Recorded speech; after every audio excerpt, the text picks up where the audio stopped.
नमस्कार जय जगन्नाथ।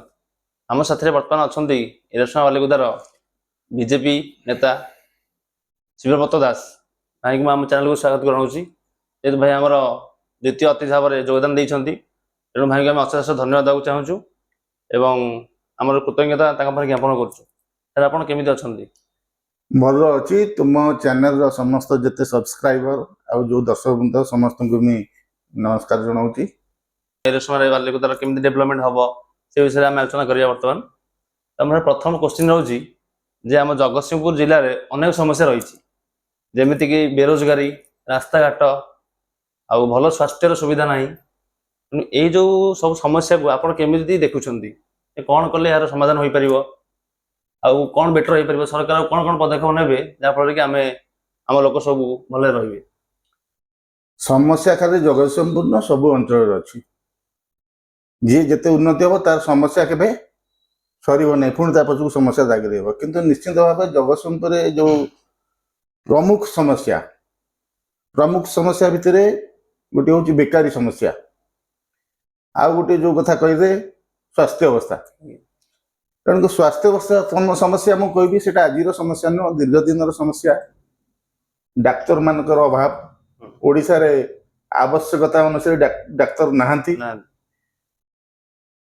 धीरे धीरे ताकू संशोधन कराऊँ एवं ये भारतीय जनता पार्टी सरकार आसला आपणकर ए जगतसिंहपुर मेडिकल कॉलेज गोटे खोलाई तेणुक अधिका डाक्तर पाठ पढ़ी आसले सीना से पहुंचे तेणुक जो रेसीओ लोक मान रेसीओ डाक्तर रहा कथा एक्चुअल से नहांती से समस्या आस्ते आस्ते संशोधन करा बेकारी समस्या एटा तो आज कथा नुह एटा बहुत दिन कथा जे गोटे राति गोटे सब जो परिवर्तन होमती किसी माने ना निश्चित भाव में आमर ये शिल्प गढ़ी उठब जिंदल करुच्ची आम एरसमा अंचल किसी बेकारी समस्या दूर हो आशा एवं से भरसा देती आम अंचल लोक मान निजुक्ति पाइबे एवं खाली निजुक्ति नुह निजुक्ति पाइबापी जो स्किल्ड करिया व्यवस्था भी करेंगे तेणुक केत अंश दूर हम आशा करा सरकार से जो लक्ष्य नहीं निश्चित सफल हे। 25 वर्षर स्थिर सरकार जब गादीच्युत है नुआर विजयी सरकार जो आसला ये जो विजयी सरकार लोक मान भरोसा विश्वास जीति पार कि ना आपन कौन लगुच? गोटे भल प्रश्न कर 25 वर्षर स्थिर सरकार गला तो लोक मैंने चाहिए जो हिसाब रे राज्य रे उन्नति होगा कथा केंद्र रे गोटे सरकार रहा राज्य रे आ गोटे सरकार रहा समस्त आशा रहा डबल इंजिन सरकार है केंद्र यथेष्ट सहायता पठेब राज्य को एवं विभिन्न बाटे लोक उपकृत हे डबल इंजिन सरकार एवं सेटा धीरे धीरे फलप्रद होगा आगू हम निश्चिंत जो आशा भरोसा नहीं लोक मैंने भोट निश्चिंत सेगुरा सफल हम आगामी दिन में। Thank you sir. एबे जो आप इंस्टाग्राम देखुवे जो भाइराल होची कॉकरोच जनता पार्टी किसी दिन तले जड़े जज कही आम युवपीढ़ी को कॉकरोच तो से विक्षोभ कर युवपीढ़ी मैंने बहुत किसी जिन सूर्यकांत आज्ञा सीजीआई कॉकरोच जनता पार्टी ता विषय आप केमी बरण रखिए ये जो यूथ मैंने सब नुआ स्टार्ट कर सक्सेस हम ना आग को जो बीजेपी भोट आसो इलेक्शन आगू आसो किसी प्रभाव पकई पार कि देखो सोशल मीडिया रे गोटे प्लेटफॉर्म करवा एवं फिजिकली स्थल विशेष आसिक रूपांतरित करवा एते सहज कथा नुहे तेणुक जो सोशल मीडिया रे जो कॉकरोच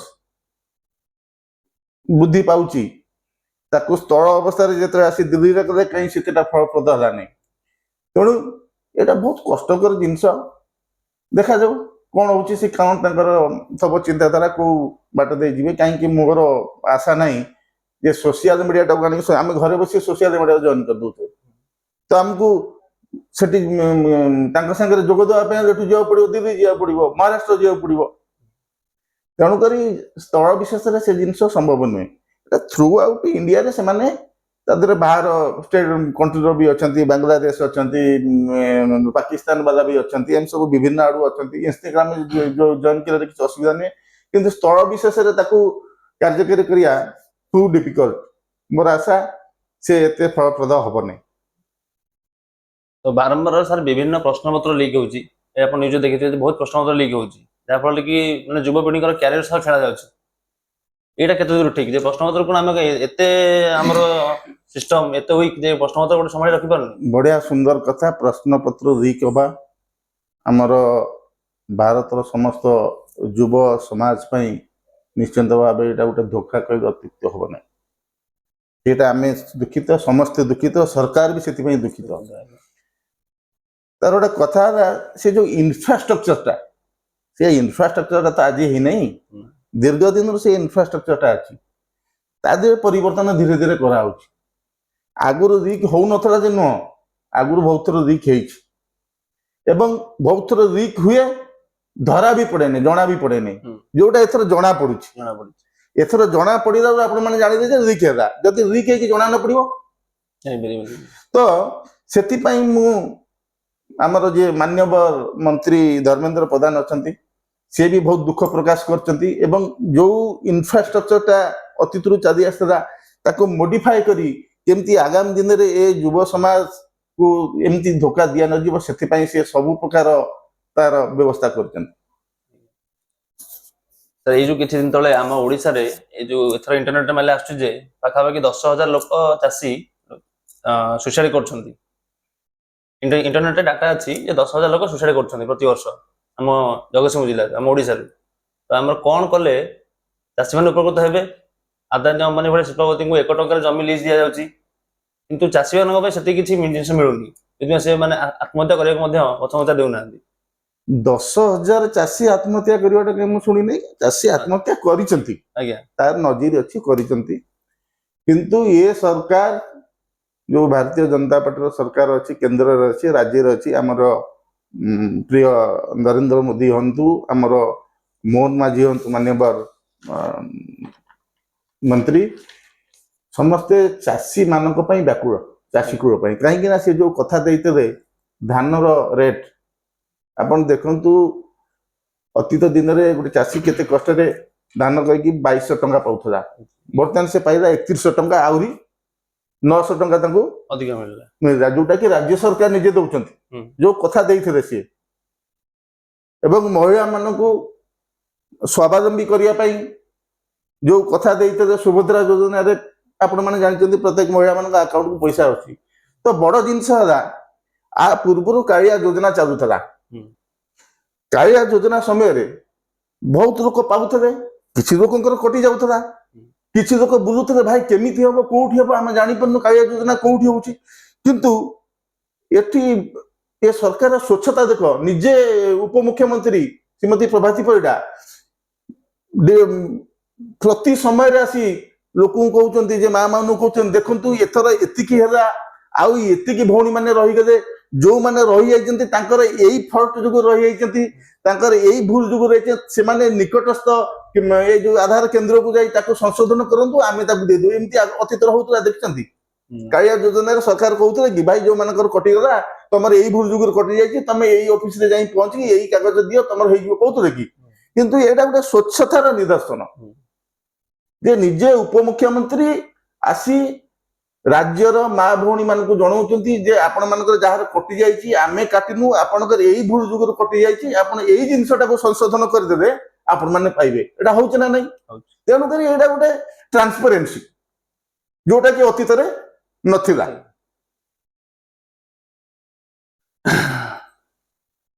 ଆମର ବହୁତ ଲୋକ ବର୍ତ୍ତମାନ ଦାଦନ ଖଟିବାକୁ ପଶ୍ଚିମବଙ୍ଗ ହଉ, ସୁରାଟ ହଉ, ବାଙ୍ଗାଲୋର ହଉ, ବାହାରୁ ଯାଉଛନ୍ତି। ଓଡିଶାରେ କଣ ଏତେ ସମ୍ବଳ ନାହିଁ କି ଭିତ୍ତିଭୂମି ନାହିଁ ଯୋଉଥିପାଇଁ ସେମାନେ ଏଠି ଚାକିରି କରି ନିଜ ଘର ପେଟ ପୋଷି ପାରିବେ, ବାହାରକୁ ତାଙ୍କୁ ଯିବାକୁ ପଡିବନି, ନିଜ ପରିବାର ଛାଡିବାକୁ ପଡିବନି।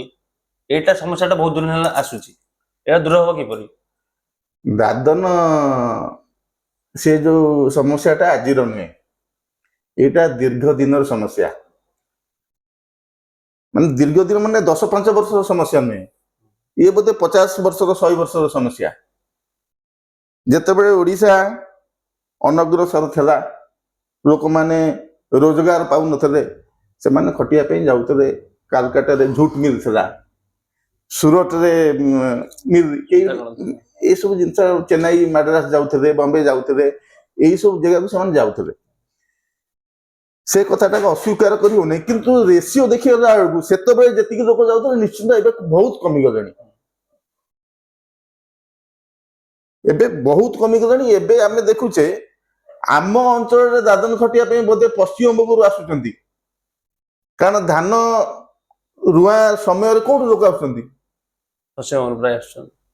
ମୁର୍ସିଦାବାଦ ସାଇଡର ଲୋକ, ମେଦିନପୁର ସାଇଡର ଲୋକ ସେମାନେ ଆସୁଛନ୍ତି। ତ ଆମର ଏଠି କାମର ଅଭାବ ନାହିଁ। ଆମର ଯଦି କାମର ଅଭାବ ଥାନ୍ତା ତାହେଲେ ଅଲଗା ରାଜ୍ୟରୁ କାହିଁକି ଆସିଥାନ୍ତେ ଲୋକ? ପଶ୍ଚିମବଙ୍ଗରୁ ଏଇ ଧାନ ରୁଆ ରୁଇ ସମୟରେ ଆସିଯିବେ, ପ୍ରାୟ ସବୁ ଗାଁ ଅଞ୍ଚଳରେ ସବୁ ପଡାରେ ଆସି ପହଞ୍ଚି ଯାଉଛନ୍ତି ସେମାନେ। ଆମ ଲୋକ କୁଆଡେ ଗଲେ? ତେଣୁକରି ଯୋଉମାନେ ଆମ ଲୋକ ଯାଉଛନ୍ତି ତାକୁ ଦାଦନ କହିବା ନାହିଁ। ଅତୀତରେ ଦାଦନ କହୁଥିଲେ, ଦାଦନ କହିବା ନାହିଁ। ସେମାନେ ସ୍କିଲ୍ଡ, ସେମାନେ ଷ୍ଟିଲ୍ ଫ୍ୟାକ୍ଟ୍ରି ଅଛି କୋଉଠି ଚେନ୍ନାଇରେ ଅଛି, କୋଉଠି ମିଲ୍ ଅଛି, ସେମାନେ ସ୍କିଲ୍ଡ, ସେମାନେ ସେଠି ଚାକିରି କରିଛନ୍ତି। କିଏ ସୁପରଭାଇଜର ଅଛି, କିଏ ଟେକ୍ନିସିଆନ ଅଛି, ସେଟା ଦାଦନରେ ଯିବ ନାହିଁ। ଦାଦନ ସମସ୍ୟା ନାହିଁ କହିଲେ ମନା ହେବ ନାହିଁ, କିନ୍ତୁ ଧୀରେ ଧୀରେ ଯୋଉ ରେସିଓରେ ଅତୀତ ଦିନରେ ଥିଲା ସେଇଟା ବହୁତ କମିଗଲାଣି। ବର୍ତ୍ତମାନର ଯୁବପିଢି ଯୋଉମାନେ ବି ଚାହିଁବେ ଆମେ ରାଜନୀତିରେ ପାଦ ଦବୁ, ସ୍ୱଚ୍ଛ ରାଜନୀତି କରିବୁ, ନିଜ ପଟ୍ଟଚିତ୍ରକୁ ଆମେ ଭଲରେ ରଖିବେ, ସେମାନେ କୋଉ କୋଉ ପଦକ୍ଷେପ ନେବେ ଯେ ରାଜନୀତିରେ ନିଜକୁ ଭଲ ଭାବରେ ସ୍ଥାୟୀ ସରକାର କରିବେ କିମ୍ବା ସ୍ଥାୟୀ ଦଳ କରି ଆଗକୁ ବଢିବେ? ରାଜନୀତି ସମସ୍ତଙ୍କ ପାଇଁ ଉନ୍ମୁକ୍ତ, ଖୋଲା ଅଛି, କିନ୍ତୁ କଥା ହଉଛି ଜଣେ ଯୁବକ ରାଜନୀତିରେ ପାଦ ଦେଇ ସଫଳ ହବା କଷ୍ଟ ନାହିଁ ବୋଲି ମୁଁ ମନା କରୁନାହିଁ। କାହିଁକି ନା ଆପଣ ଦେଖନ୍ତୁ ରାଜନୀତିର ରେସିଓ, ଜଣେ ସରପଞ୍ଚ ହବାକୁ ଚାହିଁବ, ଗୋଟେ ପଞ୍ଚାୟତର ପପୁଲେସନ 10,000, 10,000ରୁ ଜଣେ ଲୋକ ହବ। ଯଦି 50 ଜଣ ଆଗ୍ରହୀ ହେବେ ସେଠି ପ୍ରୋବାବିଲିଟି କେତେ ଆସିଲା? କମିଯିବ। ତେଣୁକରି ସେଇ ଯୋଉ ପ୍ରୋବାବିଲିଟି ରେସିଓଟା ବହୁତ କମ। ଖାଲି ରାଜନୀତି ଯେ ଆମେ ଗୋଟେ ପଦପଦବୀ ପାଇଯିବୁ ସେ କଥା ନୁହେଁ। ରାଜନୀତି ହେଲା ଗୋଟେ ସେବା କରିବାର ପ୍ରଚେଷ୍ଟା। ଯଦି ସେବା ଉଦ୍ଦେଶ୍ୟ ରଖି ଯୁବକ ଜଣକ ତାର କାର୍ଯ୍ୟରେ ଲାଗିବ ଏବଂ ନିଶ୍ଚିତ ଭାବେ ତାକୁ ତା ଫଳ ମିଳିବ, ସେଥିରେ ଅତ୍ୟୁକ୍ତି ହବ ନାହିଁ। ଯଦି ସେ ସେବା ଉଦ୍ଦେଶ୍ୟ ରଖି ସ୍ୱଚ୍ଛ ଭାବେ ଲୋକମାନଙ୍କ ପାଇଁ କାମ କରିବ, ସମୟ ଦେବ ଏବଂ ନିଶ୍ଚିତ ଭାବେ ପରବର୍ତ୍ତୀ ସମୟରେ ସେ ତାର ସୁଫଳ ପାଇବ। ଆଜ୍ଞା, ରାଜନୀତି ପାଇଁ କେଉଁଟା ବେଶୀ ଆବଶ୍ୟକ, ମ୍ୟାନ ପାୱାର ନା ମନି ପାୱାର? ମ୍ୟାନ ପାୱାର ନୁହଁ, ମନି ପାୱାର ନୁହଁ। ମନି ପାୱାରରେ ସବୁ କିଛି ସମ୍ଭବ ହୁଏ ନାହିଁ। ମନିର ଆବଶ୍ୟକତା ଅଛି, ତା ମାନେ ଯେ ରାଜନୀତି କଲେ ମନିର ଆବଶ୍ୟକତା, ସେଇଟା ଭୁଲ କଥା। ମ୍ୟାନ ପାୱାର କଣ? ମ୍ୟାନ ପାୱାର ଆସିବ କୋଉଠୁ? ତୁମେ ତ ସେବା କଲେ, ତୁମେ ସଂଗଠନ କଲେ, ତୁମ ସାଙ୍ଗରେ ଲୋକ ଯୋଡି ହେଲେ ସେଇଟା ମ୍ୟାନ ପାୱାର ନା। ତେଣୁକରି ରାଜନୀତି ପାଇଁ ମ୍ୟାନ ପାୱାର ଆବଶ୍ୟକତା ଅଛି। ମ୍ୟାନ ପାୱାର କେମିତି ହବ? ତମେ ସ୍ୱଚ୍ଛ ଭାବରେ ଜନସେବା କରିବା ପାଇଁ ଯଦି ଆଗକୁ ଯିବ, ତମ ସାଙ୍ଗରେ ନିଶ୍ଚିନ୍ତ ଅନେକ ଭାଇ ବନ୍ଧୁ ଯୁବକ ମାନେ ଯୋଡି ହେବେ ଏବଂ ସେଇଟା ତମକୁ ଆଗାମୀ ଦିନରେ କାମ ଦେବ। ମନିଟା ନଟ୍ ଏ ଫ୍ୟାକ୍ଟର, ସେ କେବେ ହଡଲ୍ସ ହବନି। ଏବେକାର ଯୋଉ ଆମର ବିଧାୟକ ଅଛନ୍ତି ଏରସମା ବାଲିକୁଦା ଅଞ୍ଚଳର ଶ୍ରୀଯୁକ୍ତ ରାଜା ପ୍ରସନ୍ନ ଜେନା, ତାଙ୍କର କାର୍ଯ୍ୟକୁ ଆପଣ କିଭଳି ଭାବରେ ଦେଖୁଛନ୍ତି? ବିଧାୟକ ତ 2 ବର୍ଷ ହେଲେ, ତାଙ୍କ କାର୍ଯ୍ୟକଳାପ କଣ ଆଗାମୀ ଦିନରେ ପଞ୍ଚାୟତ ଇଲେକ୍ସନ ଅଛି, ଲୋକେ ତାର ଜବାବ ଦେବେ। ତେଣୁକରି ଅବିକା ସେ ଜିନିଷ ଆମେ କହିବା ଅଛନ୍ତି ସେ କଣ କରୁଛନ୍ତି, ଲୋକମାନଙ୍କ ପାଇଁ କେମିତି ଛିଡା ହେଇଛନ୍ତି ନ ଛିଡା ହେଇଛନ୍ତି। ଆଗାମୀ 4-6 ମାସ ପରେ ପଞ୍ଚାୟତ ଇଲେକ୍ସନ ଆସିବ ଏବଂ ଲୋକେ ସେଇ କଥାଟା କହିବେ।